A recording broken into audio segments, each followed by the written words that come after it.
Hey, my Psi enthusiasts, welcome back to another episode of Psi Games Talk. This is one that I've really been waiting for. Tyler and I, the co-hosts, we are here with six-time U.S. memory champion, Nelson Dellis, the man. I don't know if he's known better for his hair or for his memory, but either way, he's got it all, everything.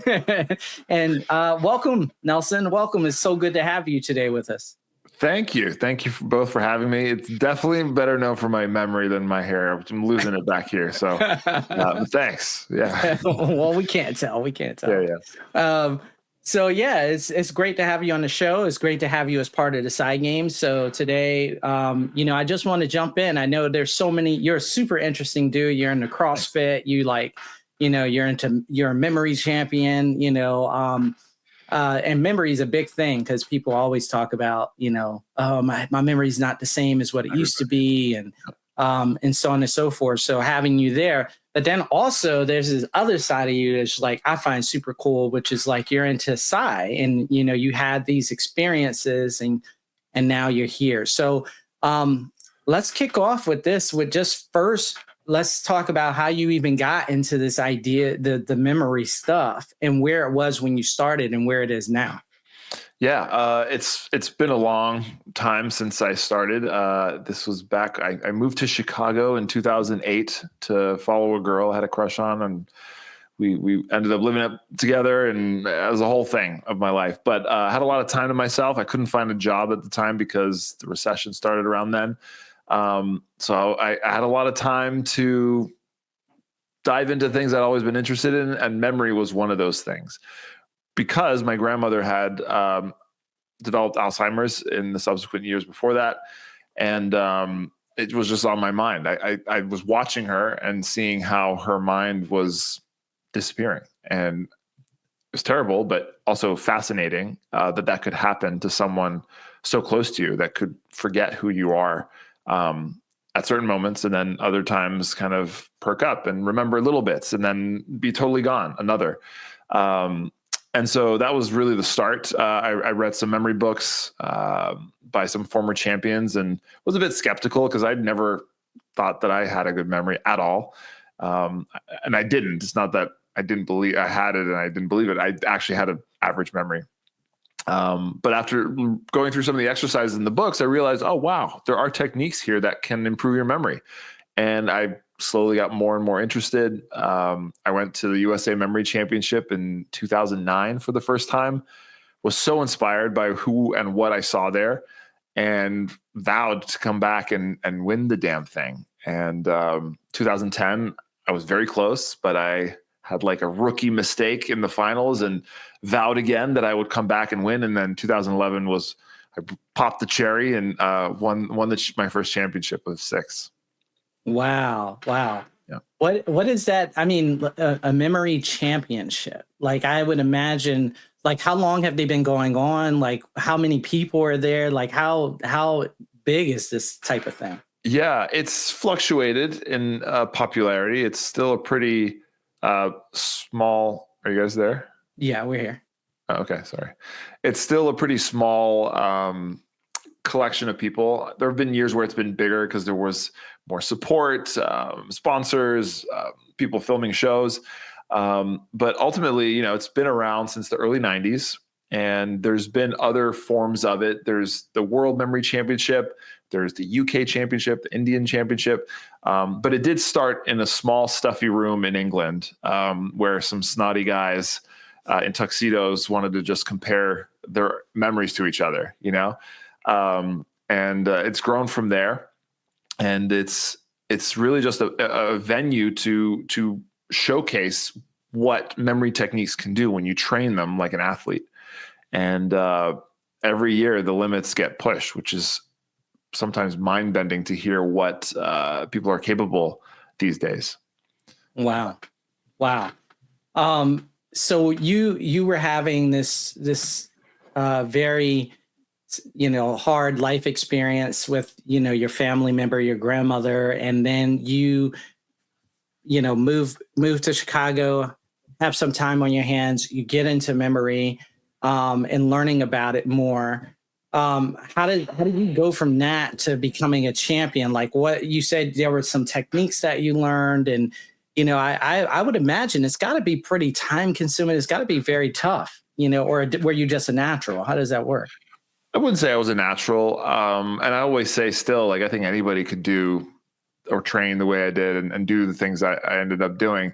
I think what set me apart is the catalyst and the motivation that I had, which caused me to be so dedicated to training every day and obsessed with being the best at this particular thing. And that was my grandmother. I saw her struggle. I saw what it did to our family and the people around us. And I know that so many people are affected by Alzheimer's. And I thought, well, listen, what can I do now for myself so that I don't end up that way? I don't want to ever end up that way. And, maybe this is the ticket. If I can have the best memory in the country and maybe even the world, I'm never going to get this thing. And I don't know if that's true, but that was my thinking as a 20-something-year-old. And it was all I needed to light this fire in my ass. I spent hours a day, in my room, staring at stuff, memorizing it. My parents would come in. I was living at home after I moved back from Chicago. And they're like, what are you doing wasting your time, like staring at these numbers and cards? They now are very supportive, but at the time it was an odd thing to walk in and their, son who's in grad school, should be maybe moving forward in his career a little more. And he's just like closeted up in his room, memorizing stuff, but yeah, it was just this journey that fit for me. And I think a big part of why I am a champion for so long, I have broke so many records, is because of what I went through and my mindset at the time. I wanted to be excellent at it, the best. And that doesn't come just by doing a few techniques. It comes by learning the techniques and then being dedicated to practicing them day in and day out, and pushing past plateaus and barriers and limits, self-limiting beliefs and all that stuff.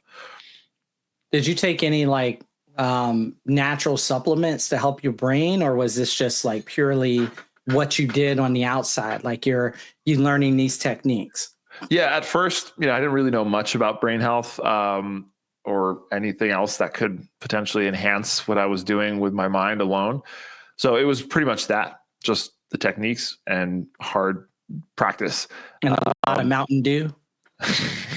Not even, I don't drink coffee. I never did. I didn't actually drink much. So there's probably some things I was doing that were already pretty good for my mind. But it was really just train. My friend, who was another competitor, said, people who win these competitions, it's all about ass time, which, you can think about it the wrong way, but I think that's sitting on your ass, doing the work, right? Like spending time on your ass, memorizing shit and practicing these techniques. And that's definitely what I did. So, well, you mentioned your second competition. I think you made a rookie mistake. What's a rookie mistake? Yeah. Oh man. So maybe I'll talk about what the championship actually looks like, because it's fascinating and it'll answer that question. But the U.S. Championship is made up of events where you memorize stuff, obviously, but it's, the same events every year where you memorize in 5 minutes as many numbers as you can, random numbers, a deck of playing cards as fast as possible. There's a packet of names and faces. You get 15 minutes to study and memorize as many as you can. And then a previously unpublished 50-line poem. And then there's like afternoon rounds where you have to memorize lists of words, information about people who come on stage. And then the finals is 2 decks of cards in 5 minutes. And usually at that point, there's 3 people, finalists on stage. They memorize the same 2 decks backstage, and they come on stage and they have to recite one by one the next card. And when you say the wrong card, you're out. And the last man standing or woman standing is the memory champ. So this is so technical, but you get 2 decks that you have to memorize. Usually they say what order we're going in. Is it from top to bottom, or bottom to top? So the way, I don't have a deck of cards. Hold on. If you were to pick up a deck of cards, say they're face down, right? I'm going to pick it up from the table to start memorizing like this, right? So this is my first card. Some people might push from the back, right? So this might be the first card going to the front. You have to specify that. I always trained going front to back. And so when they said it was actually going to go back to front because they randomly flipped a coin to decide, my mind went on automatic. I did it the other way. But it didn't matter because I memorized both decks. And when you have both decks, I can go in any order. The only problem is I got unlucky that I was in the first seat, so I had to say the first card. And so I belted out with the most confidence that I could what I thought was the first card, but it was actually the last card. Wow. If I had gone second or third, I probably would have been like, what's going on here? Oh, we're going backwards. I made a mistake. And then I could have flipped it, but that was the rookie mistake. It never happened again. Never happened again. So no, it's seared into your memory. Yeah, exactly. Yep.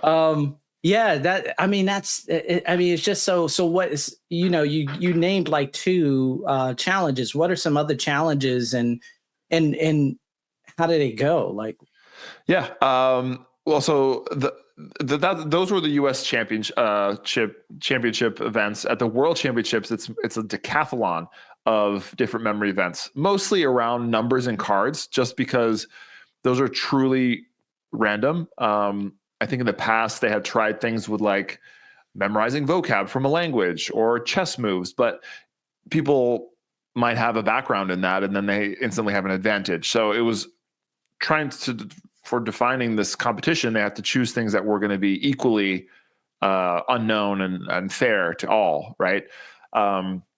So yeah, a lot of memorizing numbers, and a lot of it is focused around the time domain. So you have 5-minute numbers, 5 minutes to memorize numbers. You also have an hour numbers, a marathon event, so 60 minutes to memorize the longest string of digits you can. Same with the cards, as fast as you can with a deck of cards, a single deck, or an hour. How many packs of cards can you memorize in an hour? They do binary numbers, lists of words, so memorizing random lists of words, as many words as you can in a certain amount of time.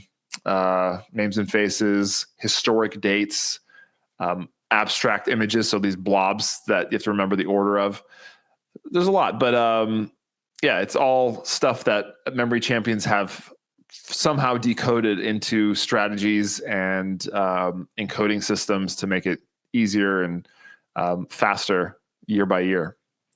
Wow, it's absolutely fascinating. What do you think is the value of having a memory competition? Like, we talked about the value, you and I, when I was saying I wanted to do the Psi Games, because we want to figure out like what are the benchmarks? Who's really able to do this, and like, how do we inspire one another to get to the like next levels? And you were like, yeah, that's a real thing, and here's how you found that out, and it was through these memory championships. Can you speak on that a little bit? Yeah, I mean, even if you just look at how I came into this sport, right? Like, I was faced with a situation where memory in my life I was scared of it, of what will happen to it. I was fascinated by it. I didn't know my limits. I had a general sense that my memory was like average, but if I wanted to work on it, what would that look like? Right. And imagine that there is no championship. What am I doing? Like, how am I aiming to get better? Like, what can I look to inspire myself and to measure myself against? Right. So I look at this championship, or I discover this championship, and I look at the records and what people are doing, and I say, oh, wow, I could never do that. But maybe I could do a little bit of it, right? These guys seems like they at one point couldn't do it either. So then I start training and I get bit by bit closer. But in the back of my head, I'm like, okay, I want to get closer to this particular record. And then eventually I'm like, I can do this record. I can beat this record now, and that is so important to see people around you that can push the limits, because I didn't know about these championships, and they're very small. And when I studied them or looked into them, of course, I learned more about it. But still to this day, not a lot of people know about these competitions. And I always think like, well, if people knew that or more about how easy it is to learn a technique and then see how amazing your memory can become, how many more people would be so inspired to train their memory and take it to the next level? We'd all be living with incredible memories, right? And that's always been my reason for doing this, and the career that I'm in and teaching this is, I want people to know how to do this. I want everybody to like level up their brain. We all have it there. So, you know, without a competition, I think it would be almost impossible to have inspired me and to inspire others, you know. And this is kind of what I see about what you're doing is so important, because there is no platform right now for people to test this and to look at and be like, oh, these are what people are doing right now. I want to do that too, or I can do that too, you know? Yeah. Yeah. I think that's beautiful. Thank. Well said. Well said. And, you know, do you feel like in your environment, when you go to these events, that it's a lot of like, hubris and a lot of like arrogance and meanness towards each other? Or is this really camaraderie? And if you win, you're not putting other people down. And if other people win, they're not putting you down, but you guys, do you have friends in this environment that you met through this environment that you guys inspire each other? Yeah, it's such a cool community. Because there's no hiding from the techniques, and we all share our little strategies.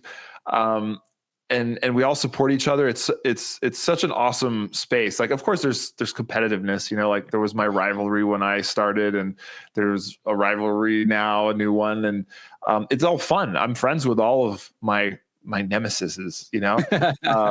But in the end, you know, we all, I think, recognize that you get a good memory by training, you know, and practice, dedicated practice. I think with any skill, right? Granted, there are some people who are going to be maybe a little better at or naturals at being good at this, but I think the sport is so new that becoming good is easy. Eventually, when people have been good for a long time, becoming great is going to really be where more of the maybe natural abilities can creep in. But yeah, it's been a really interesting history with how these memory competitions have advanced. And, you know, as I told you when we were talking in private, that back when these competitions started, there were, you know, a handful of competitors, but the records that people could do, say memorizing numbers, even there's this psychological kind of number out there where psychologists say your brain can memorize 7 items plus or minus 2. It's this famous phrase. And it's pretty true. Like if you look at a phone number, that's why it's 7 digits. Forget about the area code. That's mostly what we can hold if we're just reciting it in our mind until we type it in. You know, give yourself a couple more digits and suddenly it's harder, right? Same with a list of words. But, you know, look, 20, 25 years, almost 30 years later, the things that these memory competitors are doing with their minds is well beyond that number. It's like 400, 500 plus or minus another 100, you know. It's incredible, you know. And not that psychologists are baffled by it. The techniques make sense, but it's every year, just like any other competition, say running a mile, right? That time is always, or those limits are always being pushed because people are breaking records and people want to try to break records, and memory is no different. Now, you said there was a record for cards. Can you share that with me again? Yeah. So it's fun to talk about kind of the progression, right? Because back then in that early competition, it was maybe say 12 cards. You got 5 minutes. So 12 cards out of the deck they could get in order. And I challenge anybody listening, pick up a deck of cards and give yourself, 5 minutes to memorize as many as you can. It's tough if you don't have a system. But when you learn a system, you can get that down to under 5 minutes pretty quick. And, Chris Ramsey, he invited me to his office one day when I first met him, and I taught him how to do that. And he had never done that before. Then the limit was like a minute, 60 seconds was the barrier. People broke it, in the late 90s, early 2000s. Then it became 30 seconds, and a few people were able to get under 30 seconds. Then 25 seconds, then 20 seconds. And now, I think I told you last that the record was 12 seconds and change. But I just learned the other day that at the most recent World Memory Championship, some kid did it in 7 seconds, Wow. which is wild. Like 12 was already kind of like bumping up against my like impossibility meter. And now 7, just like, I want to see the playback footage of that one, but I don't doubt it. Like inevitably something sub 10 like that was going to happen. Yeah. Yeah. Well, I think this is a great segue into, you were telling me as well that you going through this process, because at one point, and I don't know if it's changed, but at one point you were atheist, but going through this process, not only did you it started to reshape the way you thought about, like, because you're now into remote viewing, you're now into some of the esoteric, you went to the gateway program, you did all these things. And so it started to reshape like how you thought about consciousness altogether. Like, what was that catalyst? What was that moment for you? And like, how did it blossom? Yeah. So through memory, there's been times along my intense training years, say like 2011 to 2014, where I'd have these experiences memorizing in a very high flow state. If you play sports, you know what this is, right? Or even in work or whatever you do, sometimes you just find yourself in the zone and stuff just flows, right? With memory, that apparently happens too. And you can imagine with memorizing something, what would that look like? Well, you can imagine that if you're memorizing something that requires like a lot of intense mental focus and thinking, that if you're in a flow zone, then maybe it doesn't really feel like you're doing anything at all. Like it's just coming in, right? Instead of you like trying to absorb it or something. And that's exactly what I felt on certain occasions, where granted, I've trained well, that it was an easier process for me, but sometimes I'd just be memorizing cards and just like, I really don't think I did anything there, but I have it all. I know it all. And then I'd say the deck perfect, and it would be some of my fastest times. And I'd be like, what was that? Like this is, it was different than some of my more really active processes that I do. Anyways, that's all. That was always in the back of my mind, like as a weird experience. But as you said, I wasn't quite atheist. I was maybe in high school, college years, just to be more defined. But in this pocket of learning memory techniques, moving to Chicago and all that, I was more agnostic. Like I didn't care. I myself am responsible for living my life. And yes, I don't think anything happens to me at the end of life, but I'm here and I'm making the best of what I got. I don't need a God to help me do anything. I got it, And on the memory, a World Memory Championship Facebook group in 2021, so tail end of early COVID times, the post, there's somebody made a post anonymously saying, we're looking for memory champions or memory athletes to participate in a side gig. You could earn X amount of money. We would train you, blah, blah, blah. That's all it said. And I'm always interested in stuff like that because I'm curious what people will hire memory athletes for, for a paid gig like that. Usually we go on shows and talent shows and speaking gigs, but stuff like this, what is it? So I got on this call with a guy and he's like, first thing he says is, have you heard of remote viewing? And I was like, never, no. I jokingly said, is that where you like, watch TV, without, from far, like totally stream Netflix or something? And he's like, no. Have you heard of Stargate, Project Stargate? And I was like, yeah, maybe I'd heard about that. Something with psychics or something. And he like confirmed it and started going into it. And I can remember feeling how far my eyes were rolling back in my head, like, oh, I'm on one of these calls. Okay. Next, they're going to start asking me for money. It's a scam. This is what am I doing here? But I was curious. And the stuff he was saying sounded so unbelievable. I was like, all right, whatever. And they were going to offer me to pay me to go through this program, train with a remote viewing coach for a month. And at the end of it, actually work on actual tasks that it was for a hedge fund that had like a 1.2 million fund to work with here, and that I'd potentially make earnings off of that, the percentage, based on the predictions. It would be an ARV kind of project. Wow. And so I went into this not believing anything and not really thinking anything would come of it, or that it would change anything that I believed. I grew up, like you said, atheist, not believing much of that woo-woo stuff. I studied physics. That was my background. And I always believed that physics, mathematics, logic could explain everything in the universe. And if you couldn't, then it wasn't real or it was bullshit, you know?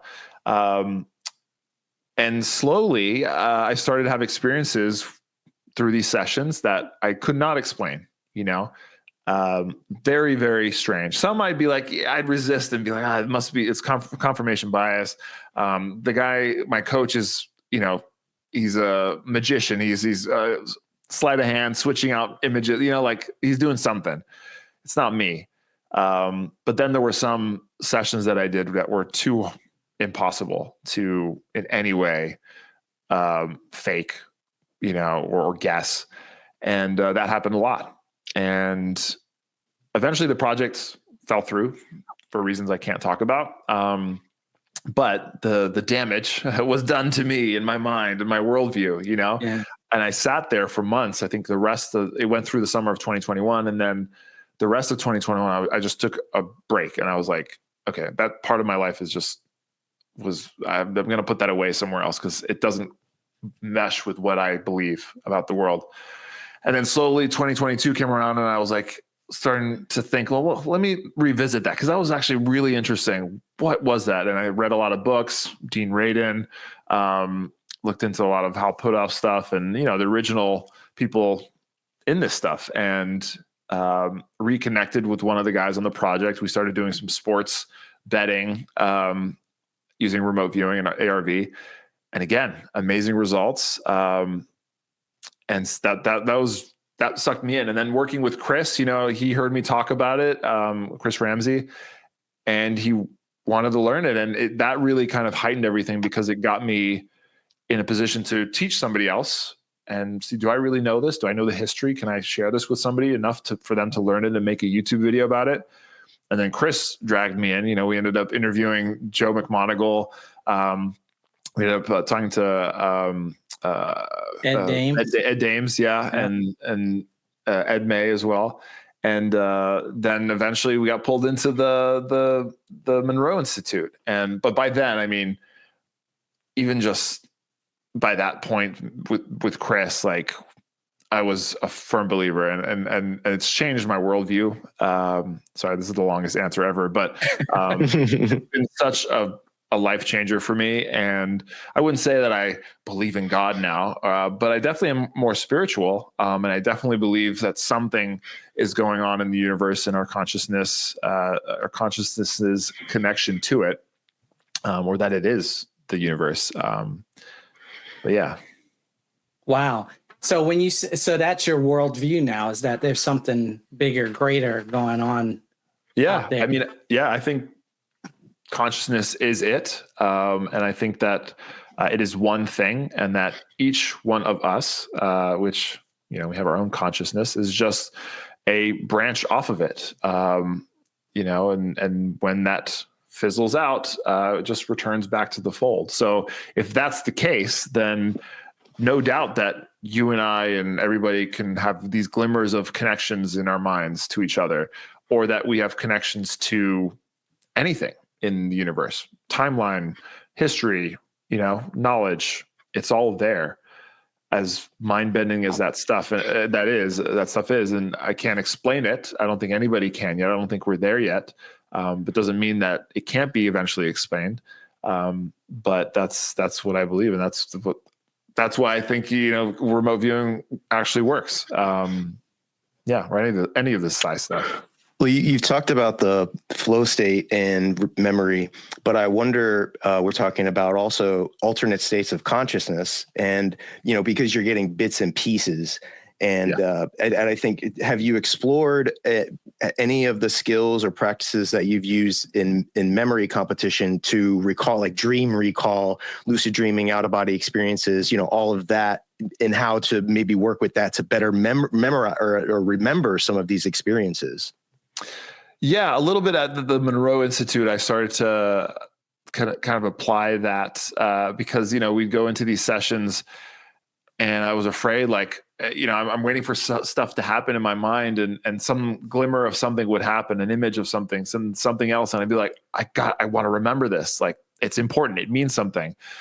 After a while, I started to realize, like, listen, if it's important enough, when I come out of this, at the end of this, I'll remember it. Right. And if I don't, then maybe it wasn't important. But I did apply some memory techniques in terms of trying to make the most out of my visuals, which is what we do in memory techniques. Is it's all about mental visuals.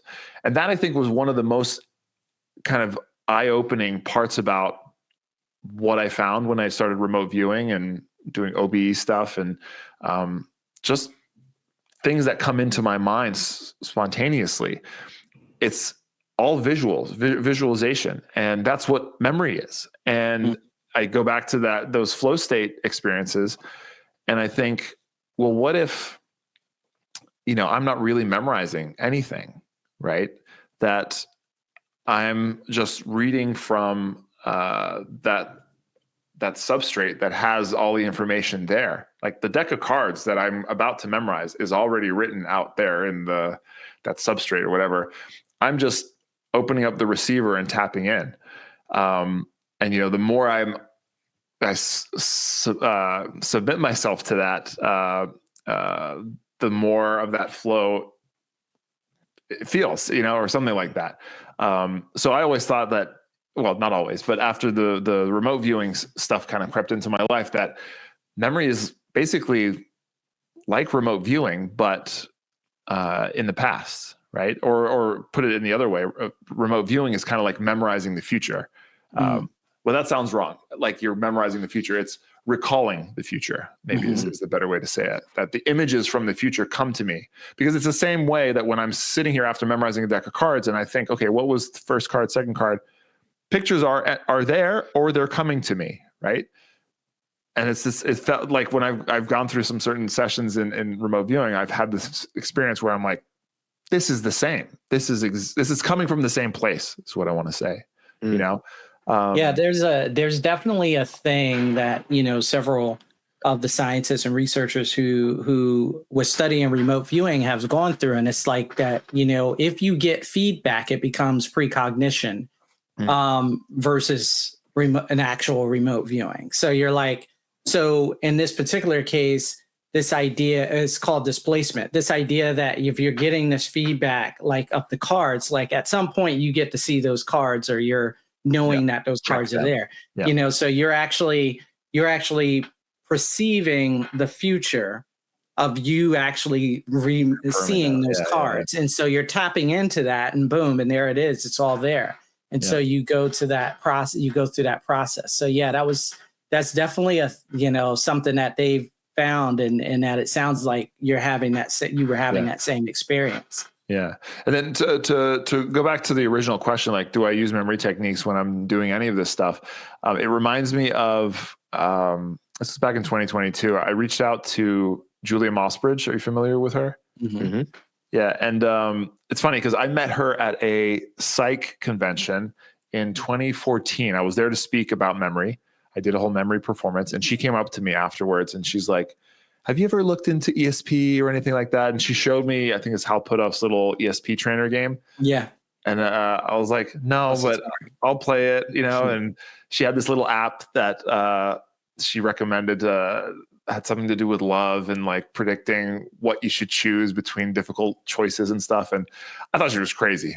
Sweet lady, but we had a really good connection, and we always kept in touch. And I reached out to her in 2022 because I was like, I get what you mean. I'm in this world now, with the Psi stuff. And she had some tasks that she gave me, and she suggested that I should just try, because obviously when I memorize a deck of cards or numbers, I use a technique called a memory palace, where I go into a pre-decided place.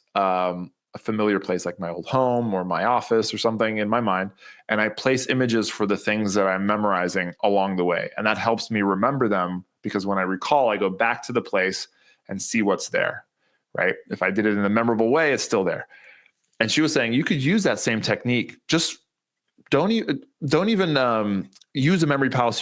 Just start somewhere in your mind and walk through the place and see what comes up.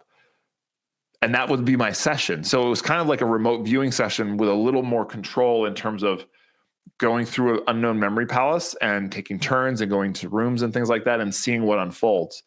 And that to me was like, oh, I'm really in the mix of what is my comfort zone with this remote view. And we had some really interesting results. So that was a place where memory techniques was a lot closer into the practice that I was doing. Wow. Yeah. So what will you be teaching at the Psi Games? And, what are you showing us there for people who might be watching us, who are going to come? Yeah. So I think you have me doing a seminar and then also like a workshop. A workshop, right? So I think in the workshop, I'll be teaching memory techniques and also potentially a little bit of remote viewing and how I've maybe applied some of these skills to that. But I honestly think having a good memory is kind of like a Psi skill, granted you get to see the information before, but I think sometimes the retrieval of it feels like, or like I'm saying here, it feels very familiar and similar to how some of the information comes to you via the traditional Psi. And I think if you can learn that, then it maybe even might enhance the visualization that happens when you're trying to do a remote viewing session, for example.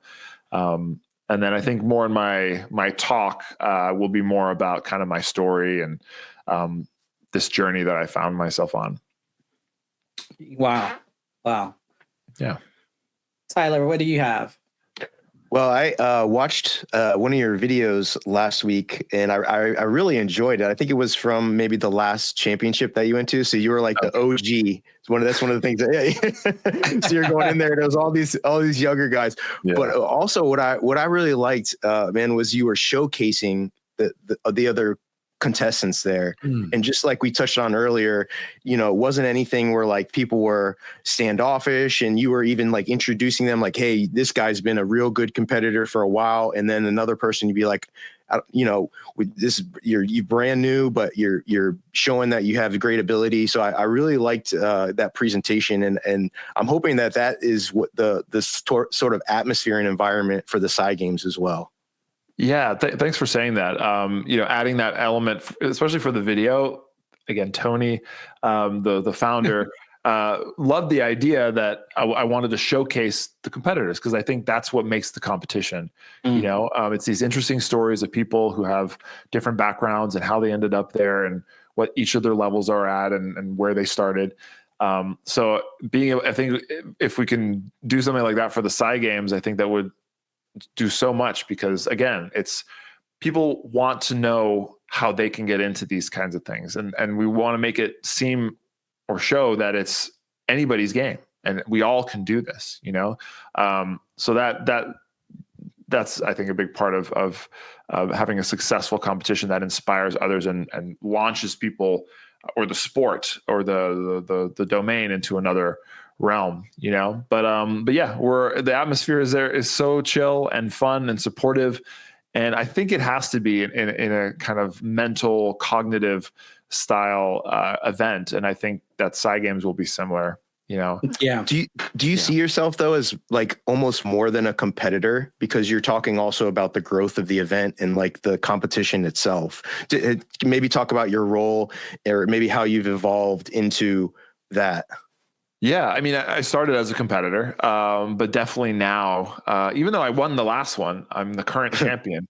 But that was kind of a fluke decision, last minute decision. I wasn't ever going to controversy. I retired in 2021, and then suddenly I had a premonition earlier in 2024 that I was going to be on that stage, and it was a calling to go back. But yeah, I've definitely become more of a champion of the sport in a couple of ways. But to promote it and to push it and hopefully inspire others to get into it now that I'm more on the sidelines. When I was deep into it, just training, I really didn't have time. I didn't even have a business around this, because I was so busy just being the athlete, let's say. And I realized at one point, like, I can't have both. Well, maybe you could have both, but with the increasing level of competitiveness from all the other competitors to compete, it's like a full-time job. And that wasn't going to support my family. So I had to, kind of change how I approach it. And that's fine, because ultimately I like to teach people. I want to inspire others to be the best that they can with their minds, the thing that they have. And that's the thing. Like, if only a couple people really could harness this, then I probably wouldn't be so motivated to push it out there. But I know that everybody can do these kinds of things. And that's awesome. I walk into a stage and I give my speech and I go through an example. And no matter how many people I ask at the beginning, like, who has a bad memory here? And they all raise their hands.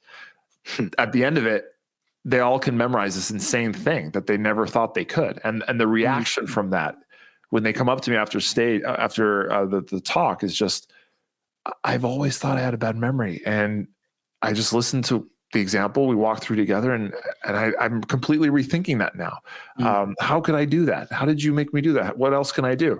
And you can see it in their eyes that something's shifted, right? And I'm so excited for this Psi Games, because I feel like it's going to be so similar to that. And of course, there's going to be skeptics probably creeping in. Hopefully, not that many.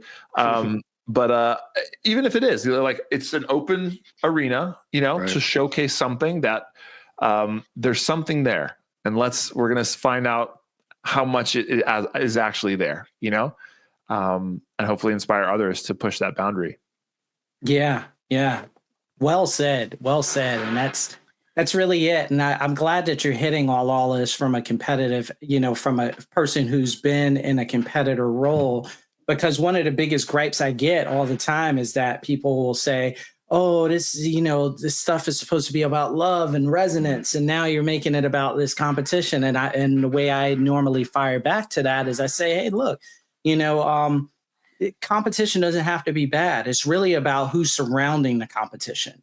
Exactly. Now, if I'm in a schoolhouse or a place where it's all about ego and it's all about, like, I'm better than you and I'm putting you down, and that's kind of the environment that's been set by the people at the top putting this on, then yeah, that's not a place to be.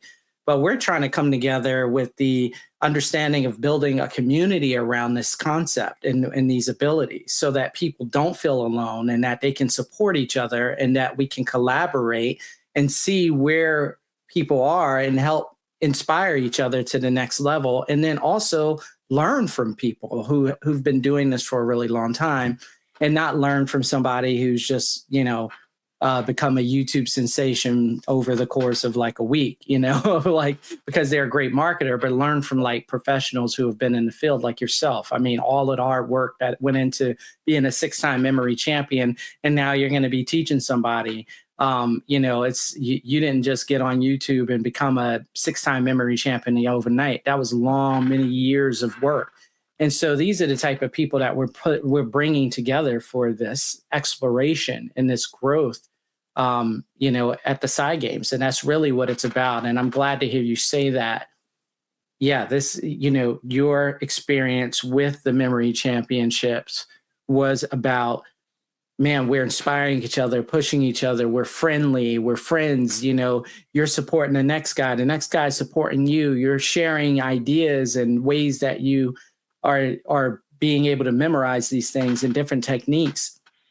And that type of environment fosters you going from, hey, we can only memorize a deck of cards in, 5 minutes, or 12 cards in 5 minutes, to now all of a sudden we're memorizing a whole deck in 7 seconds, like that's where that happens in that type of environment. And I'll go back to what I said at the beginning of this call. It's like, imagine that competition wasn't there, right?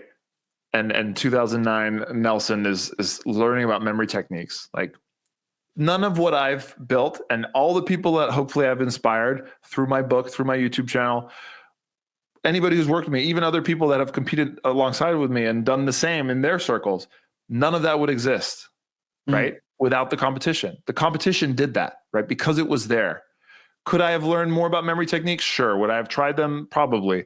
But I wouldn't have pushed myself, to get to that level. And it launched a career that, at least for me, has been about sharing with others. So it's just multiplied. So imagine this kind of competition, what that could potentially do. And for anybody out there who's saying those things like, this doesn't belong in a competitive nature, I can understand that. It is a kind of a delicate thing. I understand.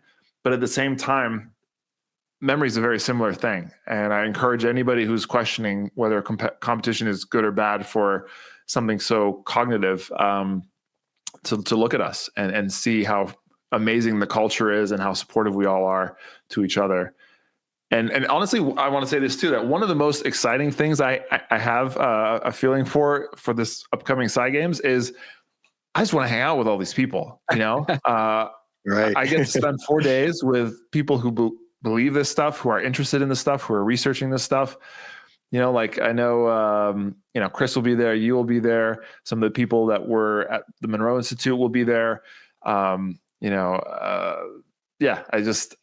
excited for that too. The vibes there and where else can I get that, Yeah. Yeah. I'm, and the backtrack on what you were saying too, like, and what I was saying, I invite any individual who feels like this should be surrounded with love to bring your love. Don't talk crap about it and how it's not right and so on and so forth. Make it right. Be the person to make the change.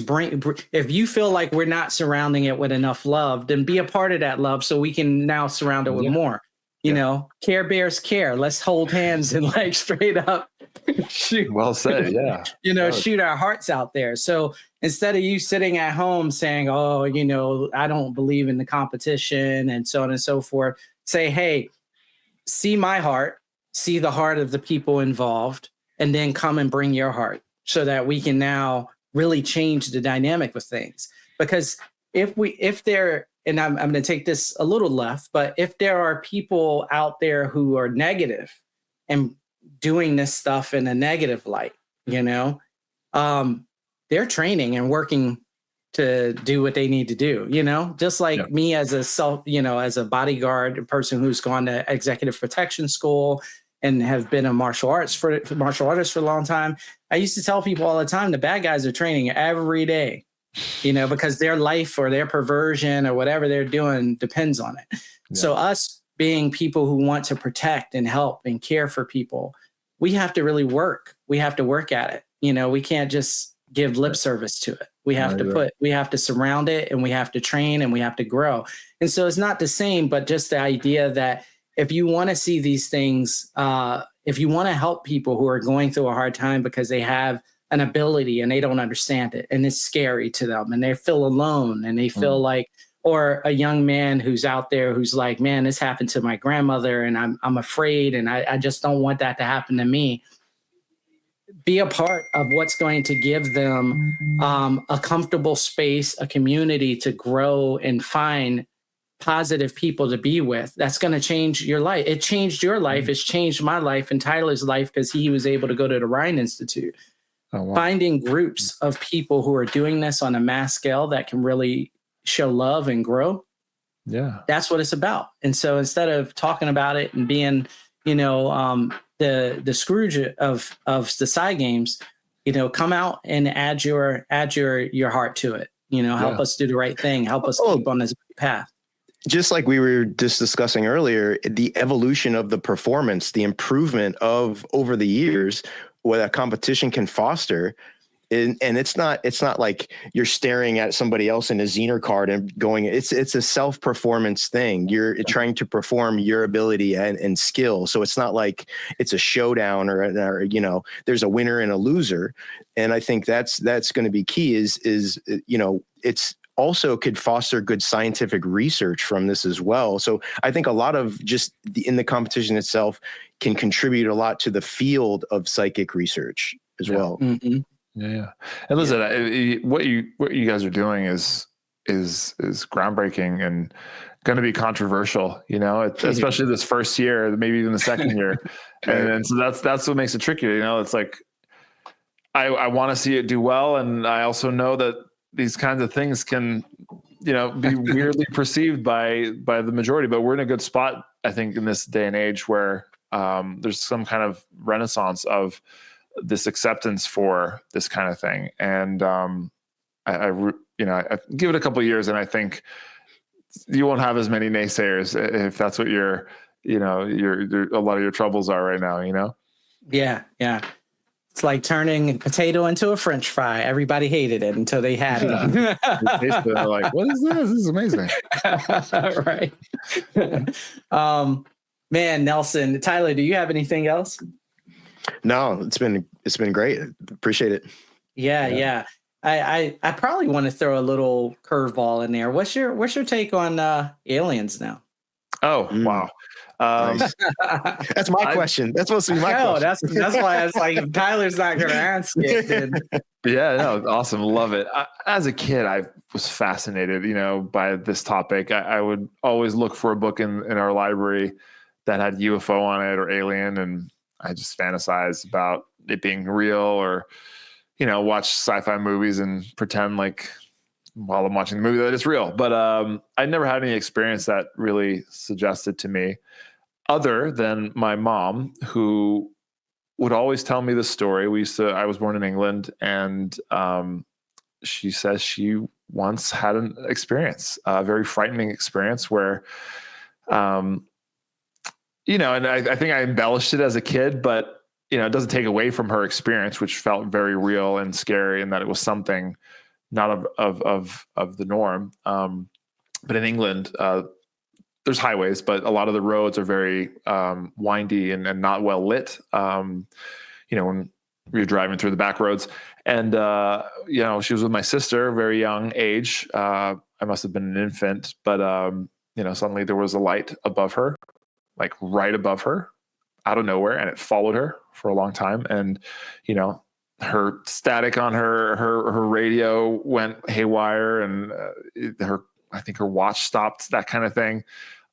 She doesn't like to talk about it. But anyways, that's always been a story that has repeated in my head. And say, Mom, tell me that story again.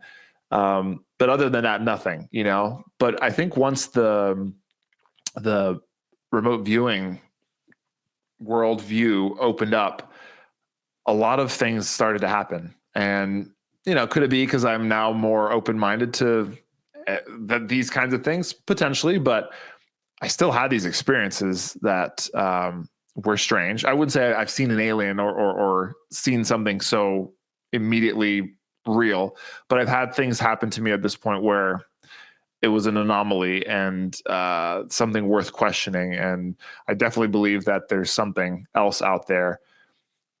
I used to just think it was like people from another planet. I don't necessarily know if that's what we're talking about here. Could be on our planet, could be a different parallel, universe or dimension. But I don't know. There's definitely something out there. I forget where I was hearing this, and it's not like I didn't know this, but I never think about it. But 200-300 years ago, we didn't know about germs. But there they are in the millions and trillions of everywhere on everything, and everything around us. We can't see them, and you can go your life, or they did go through their lives without believing any of that stuff or knowing about it. And what if that's the same thing now? It's just like everything, these kinds of things are all around us. We just can't see them because we don't know how to see them yet. Or some of us do sometimes, but it's we don't know anything about it because we're just not there yet. So something like that, I think, is where I stand.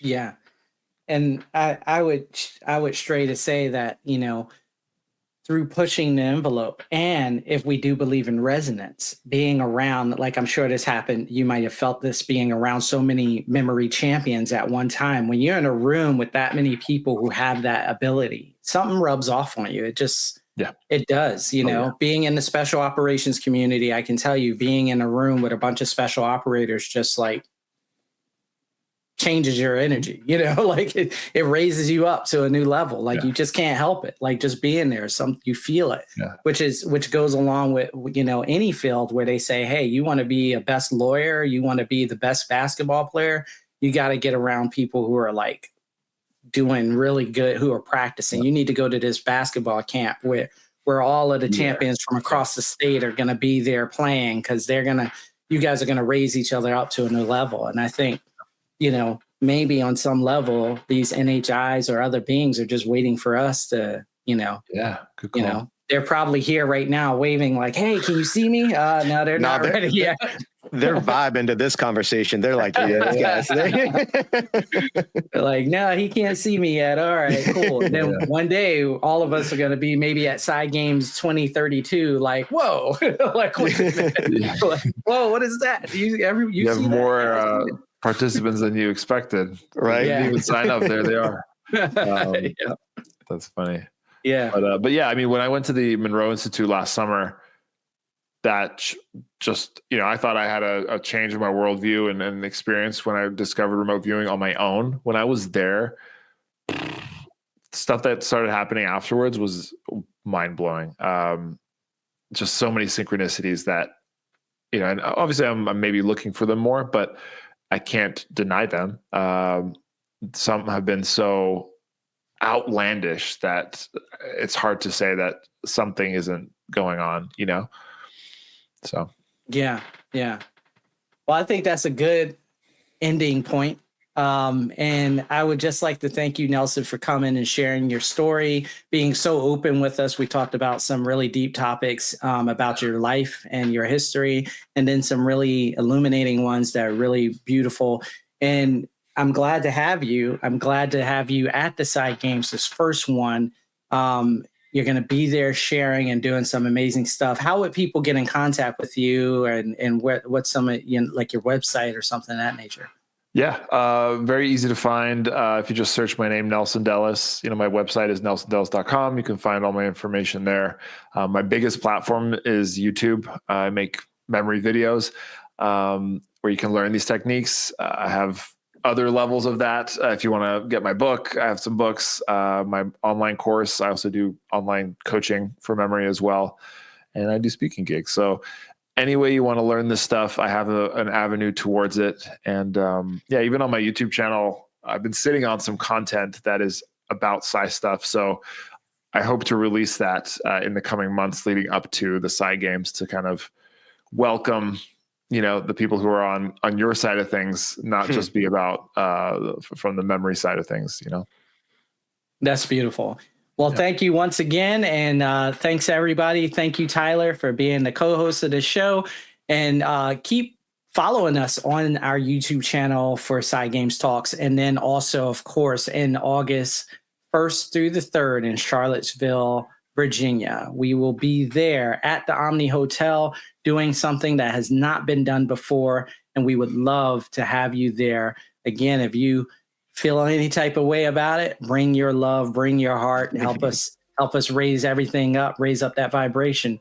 And that's my invite to you. And thank you guys. I appreciate it. Till next time. Thank you. Step into the beyond, let your mind ignite, where the limits dissolve in the glow of the light. A world unseen, we will rise to explore, unlocking the depths of our universal core. Psi Games, let's push beyond lines, where hearts, souls, and minds intertwine, developing flow, breaking the chains, building sparks in a flame. Psi Games, where we